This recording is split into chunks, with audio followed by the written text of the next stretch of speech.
Para sa ating ika-anim na kalahok, Makopag.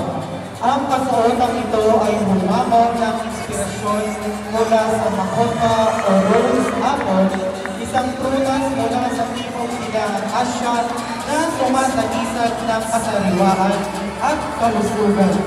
Kilala ang Makopa sa taglay nitong vitamina A at C, protina at iba pang mineral na mahalaga sa ating katawan at maging sa gamit nito bilang herbal na lunas sa ilang karamdaman. Dahil sa mataas na laman ng tubig, makatutulong din ang Makopa sa paglilinis ng ating kidney at pagtanggal ng toxins sa katawan. Higit pa dito, maaari rin itong gamitin bilang herbal na gamot para sa ilang karamdaman.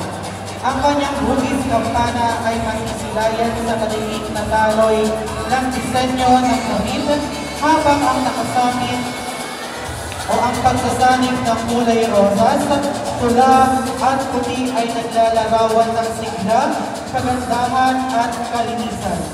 Isang likhang nagpapakita na ang kalikasan ay tunay na inspirasyon ng ganda at lakas. Muli, ang ating ika-anim na kalahok.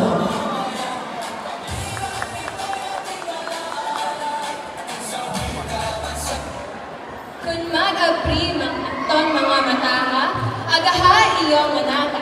Ako'y dialaya siya, imulyas, naniniwala na, maliliit man ang ating hakbang, basta ito'y tuloy-tuloy, maaabot natin ang ating pangarap.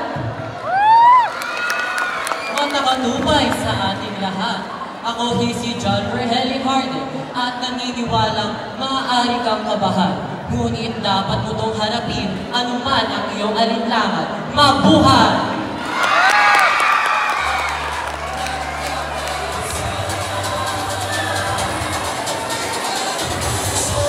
Muli ang ikapitong